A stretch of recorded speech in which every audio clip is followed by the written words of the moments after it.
আসসালামু আলাইকুম। আসন্না ইয়ার ট্রাভেলসের পক্ষ থেকে আপনাদেরকে স্বাগতম। আজকে আবার নতুন করে এসেছি আপনাদেরকে নতুন একটি বিষয় সম্পর্কে জানানোর জন্য।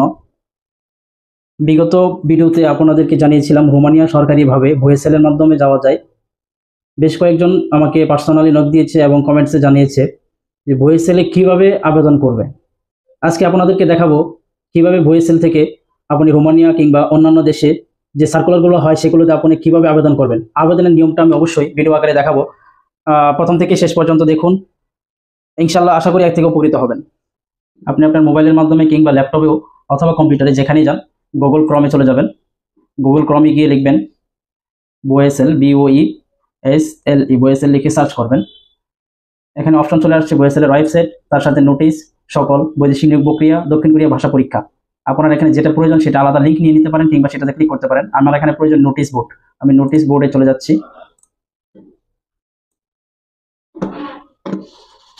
নোটিশ বোর্ডে আসার পরে এখানে দেখতে পারবেন যে সকল দেশে ভিসা কিংবা কোনো কোম্পানির নিয়োগ আছে সেগুলো নোটিশ চলে আসছে, দেশের নাম কোম্পানির নাম সহ চলে আসছে। এখানে অনেকগুলো নোটিশ আছে। ঠিক ডান পাশে দেখতে পাবেন, ডান পাশে ব্লু কালার কিংবা রেড কালারের ফাইল আছে, পিডিএফ ফাইল। এখান থেকে আপনি ক্লিক করবেন। যেমন জর্ডানে জিআইএ অ্যাপারেল ও এপিক ডিজাইন লিমিটেড কোম্পানিতে গার্মেন্টসে আবেদন লিঙ্ক 31/1/2023 তারিখ পর্যন্ত লাস্ট ডেট, প্রকাশের তারিখ 31/1/2023 হলো প্রকাশিত ডেট। আপনি এই লিঙ্কে চলে যান, এই যে পিডিএফে চলে যান। আপনি দ্বিতীয়টি দেখেন, দ্বিতীয়টি পিডিএফ অপশনে আছে, পিডিএফ ফাইলে আছে। সরকারিভাবে জর্ডানের এপিক ডিজাইন লিমিটেড কোম্পানি গার্মেন্টসের দক্ষ কর্মী নিয়োগ সরাসরি সাক্ষাৎকার 31/1/2023 প্রকাশের তারিখ। আপনি চলে যান এই যে পিডিএফ ফাইলে চলে যান ক্লিক করে। এই যে দেখছেন এখানে পিডিএফ ফাইলটা চলে আসছে। ঠিক পিডিএফ ফাইলের নিচে দেখবেন অনলাইন আবেদনের লিঙ্ক। প্রত্যেকটা পিডিএফ ফাইলের নিচে অনলাইন আবেদনের লিঙ্ক আছে। আপনি এই লিঙ্কে ক্লিক করুন। লিঙ্কে ক্লিক করার সাথে সাথে আপনার আবেদনের ফর্মটা ওপেন হয়ে যাবে। এই যে আবেদনের ফর্মটা ওপেন হয়ে গেছে, ডিটেলস অফ গার্মেন্টস ওয়ার্কার। এখানে আপনার মেল শো করবে, তারপরে আপনার কোম্পানি নাম, কোন কোম্পানিতে আপনি আবেদন করতে চাচ্ছেন। যেমন জিআইএ অ্যাপারেলস আছে অথবা এপিক গ্রুপ আছে। আপনি সাপোজ আপনি ধরেন গিয়ে জিআইএ অ্যাপারেলসে আপনি আবেদন করবেন। জিআইএতে ক্লিক করুন, তারপর আপনার নাম লিখুন। আমি আমার নামটা দিয়ে বোঝাচ্ছি, এমডি সাইফুল ইসলাম। তারপরে চলে যান ফাদার্স নেমটা দিবেন। তারপরে ডেট অফ বার্থ, আপনার পাসপোর্টে যে ডেট অফ বার্থ আছে সেম ডেট অফ বার্থ এখানে যাবেন।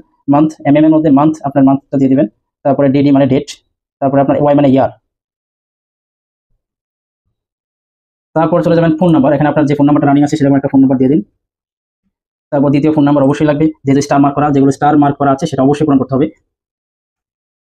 তারপর নিচে চলে যান ডিস্ট্রিক্ট, আপনার পাসপোর্টে যে ডিস্ট্রিক্টটা আছে সেই ডিস্ট্রিক্ট নামটা লিখে দিন। আপনার পাসপোর্ট নাম্বার, আপনার অরিজিনালি যে পাসপোর্ট নাম্বারটা আছে সেই পাসপোর্ট নাম্বারটা লিখে দিন। আমি আমার পাসপোর্ট নাম্বারটা মুখস্থ নেই, অন্য একটা পাসপোর্ট দিচ্ছি। হ্যাঁ, হয়ে গেল আমার ফর্ম পূরণ করা।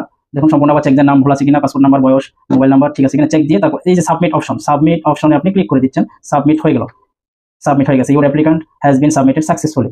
ঠিক সেম ভাবে যতগুলো আপনার আবেদন করা প্রয়োজন সবগুলোর আবেদন সেম ভাবে করে নেবেন। আশা করি আপনি আপনার আবেদনটা শিখতে পেরেছেন। ইনশাল্লাহ সাথেই থাকুন। আর উপকৃত হয়ে থাকলে অবশ্যই সাবস্ক্রাইব করে রাখুন। আশা করি আজকের ভিডিও থেকে আপনি শিখতে পেরেছেন BOESL এর মাধ্যমে কিভাবে আপনি বিশ্বের বিভিন্ন দেশে আবেদন করবেন। সাথে থাকার জন্য অসংখ্য ধন্যবাদ।